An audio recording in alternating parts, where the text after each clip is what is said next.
As a working mother, എൻ്റെ motherhood ഏറ്റവും convenient ആക്കിയിട്ടുള്ള 3 പ്രൊഡക്ട്സിനെ കുറിച്ചിട്ടാണ് ഞാൻ ഇന്നിവിടെ പറയാൻ പോകുന്നത്. And the last one is my most favourite. First one is a breast pump.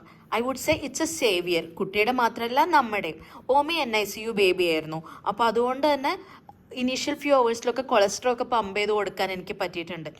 And at the same time ചില സമയത്ത് will feel like we are losing it. അപ്പോൾ നമുക്കൊരു ബ്രേക്ക് വേണം എന്നൊക്കെ തോന്നുകയാണെന്നുണ്ടെങ്കിൽ and you are exclusively breast feeding your baby, കുറച്ച് പാല് pump ചെയ്ത് മാറ്റി വെച്ചിട്ട് നിങ്ങൾക്ക് ഒരു കോഫി ബ്രേക്കിനോ അല്ലെങ്കിൽ ഒരു ലോങ് സ്ലീപ്പ് ബ്രേക്കിനൊക്കെ വേണ്ടി പോകാൻ പറ്റും. ആൻഡ് പിന്നെ നിങ്ങൾ വർക്കിന് പോകുമ്പോൾ പഠിക്കാൻ പോകുന്ന സമയത്തൊക്കെ പാല് പമ്പ് ചെയ്ത് നമുക്ക് വർക്കിന് പോകാൻ പറ്റും.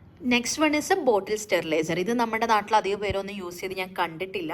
But it's very useful product. നമ്മൾ ട്രഡീഷണൽ ആയിട്ട് കിച്ചണിൽ പോയി ഇങ്ങനെ തിളച്ച വെള്ളത്തിൽ ബോട്ടിൽ പാർട്സ് ഒന്നും കഴുകേണ്ട ആവശ്യമില്ല.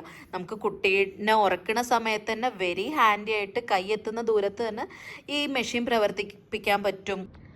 Next one is my most favourite which is stroller.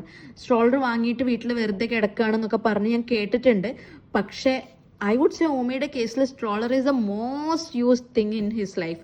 കാരണം നമുക്ക് എപ്പോഴും ട്രാവൽ ചെയ്യുമ്പോൾ അതുപോലെ തന്നെ ക്യാമ്പസിലൂടെ വെറുതെ നടക്കുമ്പോഴൊക്കെ സ്ട്രോളർ ഭയങ്കരമായിട്ട് ഹെൽപ്പ് ചെയ്തിട്ടുണ്ട്. ആൻഡ് ഓമിക്കും അവനൊരു 3 മാസമൊക്കെ ആയപ്പോൾ മുതൽ തന്നെ സ്ട്രോളർ യൂസ് ചെയ്യുന്നതുകൊണ്ട് അത് അവന് ട്രാവൽ ചെയ്യാനുള്ളതാണെന്ന് അവനറിയാം. So he'll not be fussy or cranky around stroller. ഇതുപോലെ ഞാൻ ഓമയ്ക്ക് വേണ്ടി ഭയങ്കര എക്സ്പെക്ടേഷനിൽ വാങ്ങിയിട്ട് ഒട്ടും യൂസ് ചെയ്യാത്ത ചില പ്രൊഡക്ട്സും ഉണ്ട്. That we may discuss in another video.